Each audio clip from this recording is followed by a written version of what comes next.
জয় হিন্দ, জয় ভারত, বন্দে মাতরম। DFM চ্যানেলের পক্ষ থেকে আমি বিনয় সকলকে জানাই স্বাধীনতার অমৃত মহোৎসবের হার্দিক অভিনন্দন। দেখতে দেখতে ৭৯ বছর হয়ে গেল লাল কেল্লায় ভারতের স্বাধীনতার পতাকা পথ করে উঠছে। কিন্তু ভারতের এই স্বাধীনতা অর্জন সহজলভ্য বিষয় ছিল না। এই স্বাধীনতা অর্জন করতে গিয়ে বহু তাজা প্রাণ অকালে ঝরে গিয়েছিল। অনেকে তাদের বুকের রক্ত ঢেলে দিয়েছিল। অসংখ্য মানুষের উপর নেমে এসেছিল অত্যাচারের খাড়া। দেশবন্ধু চিত্তরঞ্জন থেকে নেতাজি সুভাষচন্দ্র বসু, মহাত্মা গান্ধী থেকে জওহরলাল নেহেরু, মাস্টারদা সূর্য সেন থেকে বিনয় বাদল দীনেশ, ক্ষুদিরাম থেকে প্রফুল্ল চাকি, কল্পনা মাতঙ্গিনী থেকে অরুণা আশরাফ আলী প্রমুখ অসংখ্য বীর ও বীরাঙ্গনাদের আত্মত্যাগ ও জীবনের বিনিময়ে আমরা পেয়েছিলাম আমাদের এই কাঙ্ক্ষিত স্বাধীনতা। শৈশব কাল থেকে বিভিন্ন ইতিহাস পাঠের মাধ্যমে, বিভিন্ন দেশাত্মবোধক সিনেমা ও তথ্যচিত্রের মাধ্যমে আমরা তাদের জীবন ও সংগ্রামের কাহিনী জানতে পারি। কিন্তু এমন অনেকে আছেন যারা ভারতের স্বাধীনতার জন্য নিজের প্রাণ বিসর্জন দিয়েছেন, যাদের উপর নেমে এসেছিল নির্মম অত্যাচার, কিন্তু ইতিহাস তাদের মনে রাখেনি। দেশবাসী তাদের আত্মবলিদানের কোনো মূল্য দেয়নি। তাদের নিয়ে তৈরি হয়নি কোনো তথ্যচিত্র। সম্পূর্ণ লোক চক্ষুর অন্তরালে একরাশ অবহেলা অবজ্ঞা নিয়ে চরম অভিমানেই তারা ভারতবাসীকে আলবিদা জানিয়ে চলে গিয়েছেন বিস্মৃতির অন্তরালে। স্বাধীনতার এই অমৃত মহোৎসবের দিনে এরকমই এক বীরাঙ্গনার কাহিনী আপনাদের সামনে তুলে ধরব, যার জীবনের এক একটি অংশ নিয়ে এক একটি তথ্যচিত্র তৈরি হতে পারত, যার জীবন নিয়ে তৈরি হতে পারত ইতিহাসের এক একটি অধ্যায়। স্বাধীন ভারতবাসীর কাছ থেকে তার পাবার অনেক কিছুই ছিল, কিন্তু পাননি কিছুই। ইতিহাসে তার বিষয়ে একটি লাইনও লেখা হয়নি, তৈরি হয়নি তার উপলক্ষে কোনো তথ্যচিত্র। ভারতবর্ষের স্বাধীনতার জন্য অত্যাচারী ব্রিটিশ সরকার তার উপর যে অত্যাচার করেছিল তাকে নারকীয় বললে নরককে অপমান করা হয়, পাশবিক বললে পশুদের অপমান করা হয়। যে কাহিনী শুনলে এখনো প্রতিটি ভারতবাসীর প্রতিটি শিরায় শিরায় আগুন ছুটে যায়, প্রতিটি রোম যেন খাড়া হয়ে ওঠে।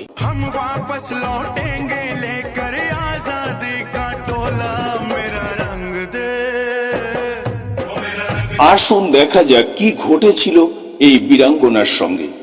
সময়টা ছিল ১৯৪৫ খ্রিস্টাব্দের নভেম্বর মাস। দিল্লির লাল কেল্লায় আজাদ হিন্দ বাহিনীর বীর সেনানীদের বিচার শুরু হয়েছে। বিচার উপলক্ষে সারা দেশ তখন উত্তাল। দেশের বিভিন্ন অংশে আজাদ হিন্দ সেনানীদের মুক্তির দাবিতে শুরু হয়েছে বিক্ষোভ।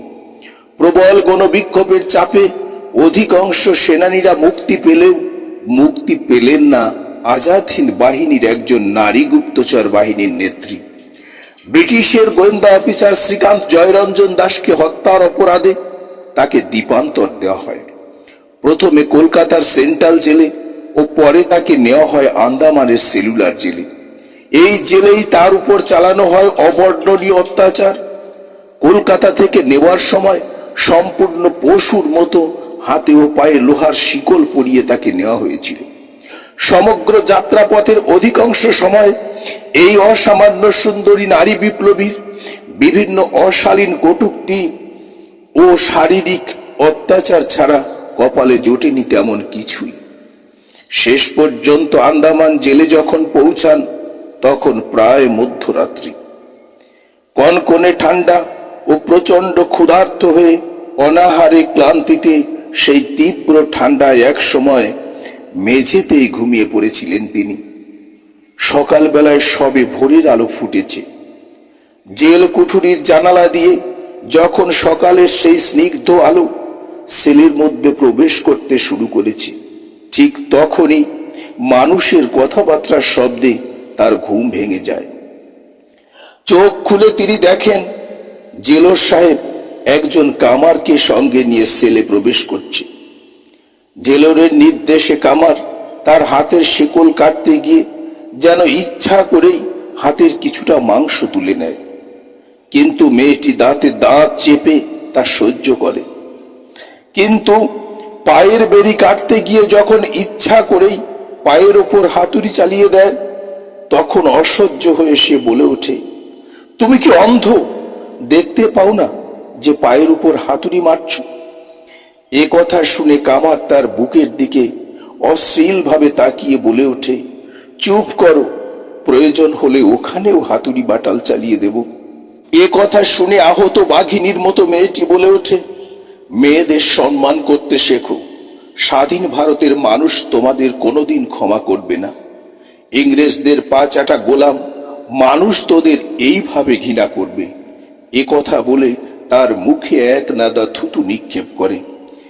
এতেই যেন খ্যাপা কুকুরের মতো ঝাঁপিয়ে পড়ে তার গায়ে চুলের মুঠি ধরে টানতে টানতে তাকে চর থাপ্পড় মারতে থাকে কামার।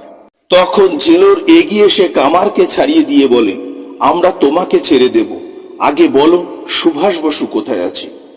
মেয়েটি তখন ধীর স্বরে বলে ওঠে, 1945 সালের 18ই আগস্ট নেতাজি তাইহুকু বিমান দুর্ঘটনায় মারা গেছেন, এ কথা তো সবাই জানে। আমি আগেও তো তোমাদের সে কথা বলেছি। এইবার জেলর হুঙ্কার দিয়ে বলে ওঠে, না, তোমরা মিথ্যা কথা বলছো। সুভাষ বসু মরেনি, সে বেঁচে আছে। আর কোথায় আছে তা তোমরাই জানো। বলো সে কোথায় আছে। সুভাষ বসু যেখানেই থাক না কেন, আমরা তাকে খুঁজে বার করবই। পৃথিবীর যে প্রান্তেই থাক, স্বর্গমর্ত পাতালে যেখানেই লুকিয়ে থাক না কেন, আমরা তাকে খুঁজে বার করবই। মেয়েটি তখন ধীরে ধীরে বলে ওঠে, হ্যাঁ, সুভাষ বসু বেঁচে আছে, কিন্তু তোমরা তাকে কোনো দিন খুঁজে পাবে না। সঙ্গে সঙ্গে সাহেবের কটা দাড়িযুক্ত লাল মুখে শয়তানির হাসি ফুটে ওঠে। দুহাতে সেই বন্দি বিপ্লবীর মুখ তুলে ধরে বলে, শিগগির বলো সুভাষ বসু কোথায় আছে, আমরা এখনই তোমাকে মুক্তি করে দেব। বন্দি বিপ্লবী তখন তার বুকের দিকে অঙ্গুলি নির্দেশ করে বলে, নেতাজি বেঁচে আছে আমার এই বুকের মধ্যে, পারবে এখান থেকে তাকে বার করতে? এতেই ক্ষুধার্ত নেকড়ের মতো জেলর সাহেব তার উপর ঝাঁপিয়ে পড়ে তার বুকের আঁচল টেনে ছিঁড়ে দেন। দুই হাতে শক্ত করে তার দুটি স্তন মুষ্টিবদ্ধ করে ধরে কামারকে কি একটা ইশারা করায় কামার তার ঝোলা থেকে বার করে বেস্ট রিপার নামক এক ধরনের মধ্যযুগীয় নারী নির্যাতনকারী যন্ত্র, যা দেখতে অনেকটা জাতি বা সারাশির মতো। এই যন্ত্র তার ডান স্তনে বসিয়ে ক্রমাগত চাপ দিতে থাকে। তীব্র যন্ত্রণায় মেয়েটি চিৎকার করতে থাকে। এইভাবে সেলুলার জেলে সেদিন যা ঘটল তা ভারত কেন বিশ্বের ইতিহাসে এই বর্বরতার দৃষ্টান্ত খুঁজে পাওয়া ভার। সেদিন সেই দুইজন পশু সেই জেল কুঠুরিতে সেই বন্দিনীর ডান স্তন কেটে নিয়েছিল। মেয়েটির আর্তচিৎকারে সমগ্র জেল কয়েদিরাও বন্দে মাতরম ধ্বনি দিতে থাকে। সেই আর্তচিৎকারের সাথে বন্দে মাতরম মিলেমিশে সেই শব্দ যেন বঙ্গোপসাগর অতিক্রম করে ভারত ভূখণ্ডে আশ্রয় পড়েছিল। তীব্র যন্ত্রণায় একসময় মেয়েটি অজ্ঞান হয়ে পড়ে এবং অজ্ঞান হবার আগ পর্যন্ত তার কানে জেলরের একটি কথাই বাজতে থাকে, তা হলো, তোদের বুকের মধ্য থেকে সুভাষকে কিভাবে বের করতে হয় তা আমরা জানি। ভবিষ্যতে সাহেবদের মুখে মুখে তর্ক করলে ডানটির মতো বামটিরও একই অবস্থা করব।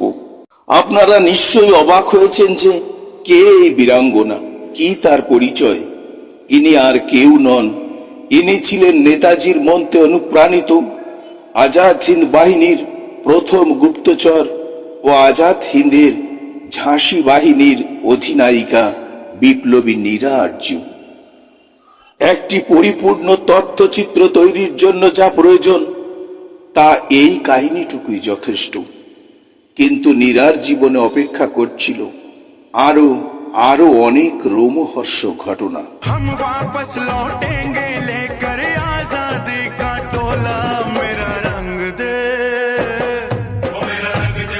1902 খ্রিস্টাব্দের 5ই মার্চ বর্তমান উত্তরপ্রদেশের খেকরা শহরে নীরা আরজুর জন্ম। তার পিতা শেঠ সহ্যমল ছিলেন তৎকালীন ভারতের একজন বিশিষ্ট ব্যবসায়ী।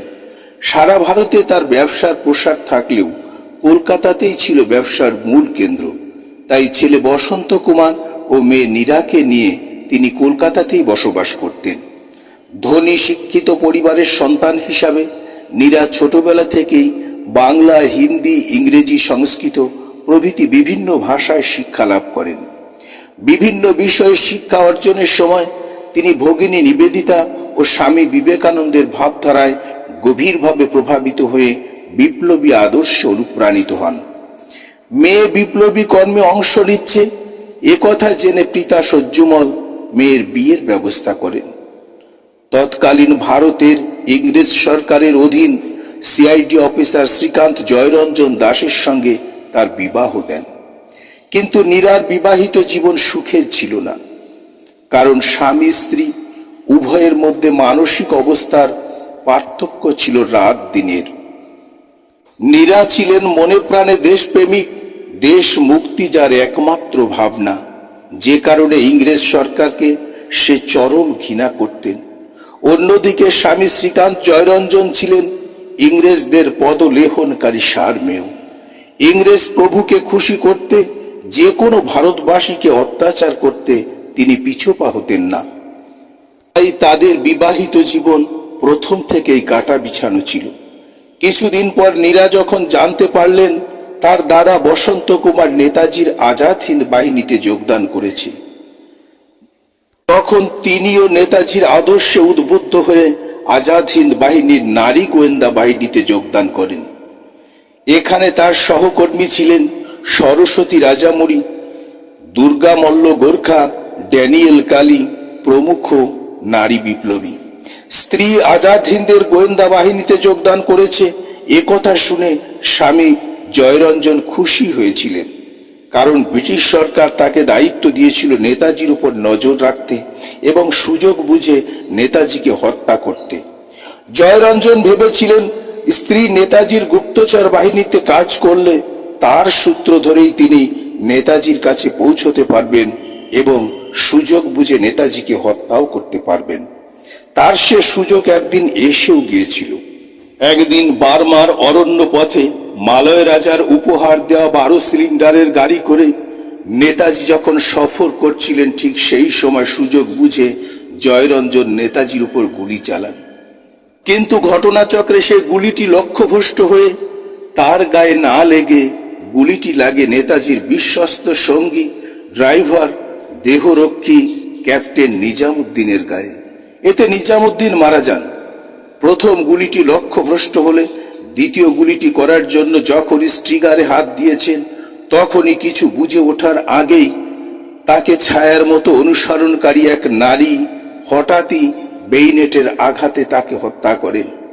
মৃত্যুর পূর্বে জয়রঞ্জন আর্তনাদের সময় চোখ খুলে যা দেখেছিলেন তাতে তিনি যন্ত্রণা অপেক্ষা অবাক হয়েছিলেন বেশি, কারণ তিনি দেখেছিলেন তাকে যে হত্যা করল সে আর কেউ নন, তারই স্ত্রী নীরার্য। এইভাবে সেদিন দেশের জন্য নেতাজির জীবন রক্ষা করতে তিনি নিজেই নিজের হাতে মুছে দিয়েছিলেন নিজের সিঁথির সিঁদুর। বিশ্ব ইতিহাসে এমন ত্যাগ সত্যই ছিল দুর্লভ। এই ঘটনার জন্য স্বয়ং নেতাজি নীরার নতুন নামকরণ করেন নীরা নাগিন।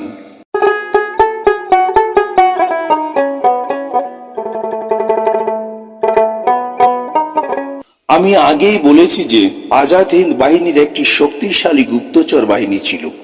পবিত্র মোহন রায় এই গুপ্তচর বাহিনীর চেয়ারম্যান ছিলেন। তার অধীনে নীরার্য, দুর্গামল্ল গোর্খা, সরস্বতী রাজামণি, ড্যানিয়েল কালী প্রমুখা কাজ করতেন। তাদের কাজ ছিল ছদ্মবেশে বা বাইজি অথবা নর্তকীর বেশে বিভিন্ন ব্রিটিশ সামরিক অফিসারের বাড়িতে প্রবেশ করে তাদেরকে বশ বা ভুলিয়ে তাদের কাছ থেকে গুরুত্বপূর্ণ সংবাদ বা নথি সংগ্রহ করে নেতাজির কাছে পাঠিয়ে দেওয়া। তাদের প্রতি নির্দেশ ছিল ধরা পড়লে তাদের কাছে থাকা এইসব গুরুত্বপূর্ণ নথিগুলি প্রথমে জ্বালিয়ে দিতে হবে, তারপর নিজেদের রিভলভারের গুলিতেই আত্মহত্যা করতে হবে। তা না হলে ইংরেজ সেনা তাদের অত্যাচার করে তাদের কাছ থেকে নেতাজি সম্পর্কে তথ্য জেনে নেবে। কিন্তু একবার এক সামান্য ভুলের কারণে নীরাদের এক সহযোগী দুর্গামল্ল গোর্খা ধরা পড়েন। তার কাছে থাকা নথি নষ্ট করতে সক্ষম হলেও আত্মহত্যা করার সুযোগটুকু তিনি পাননি। ব্রিটিশ পুলিশ তাকে ধরে চরম অত্যাচার শুরু করে নেতাজি সম্পর্কে গুরুত্বপূর্ণ তথ্য জানার চেষ্টা করে। এই অবস্থায় দুর্গাকে উদ্ধারের দায়িত্ব পড়ে নীরা ও তার আরেক সহযোগী সরস্বতী রাজামণির উপর। তারা বৃহন্নলার ছদ্মবেশে ব্রিটিশ সেনা ছাউনিতে প্রবেশ করে নেচে গেয়ে ব্রিটিশ সেনাদের সন্তুষ্ট করে তাদের সুরার মধ্যে মিশিয়ে দেন আফিম। এইভাবে চরম নেশাগ্রস্ত করে সুযোগ বুঝে তারা দুর্গাকে নিয়ে চম্পট দেন। কিন্তু এক সিপাহী তা টের পেয়ে গুলি চালান। একটি গুলি লেগেও যায় সরস্বতীর পায়ে। আহত সরস্বতীকে নিয়ে কোন ক্রমে তারা প্রবেশ করেন বার্মার গভীর জঙ্গলে। এদিকে ব্রিটিশ সরকার তাদের ধরতে চিরুনি তল্লাশি শুরু করে। পুলিশের হাত থেকে বাঁচতে তারা অরণ্যের একটি বৃহৎ বৃক্ষে উঠে 3 দিন 3 রাত অনাহারে অনিদ্রায় থেকে শেষ পর্যন্ত আজাদ হিন্দের গোপন ডেরায় ফিরে আসেন। তাদের এই দুঃসাহসিক অভিযানে সন্তুষ্ট হয়ে স্বয়ং নেতাজি সরস্বতীকে করেছিলেন আজাদ হিন্দ বাহিনীর লেফটেন্যান্ট এবং নীরাকে করেছিলেন ক্যাপ্টেন।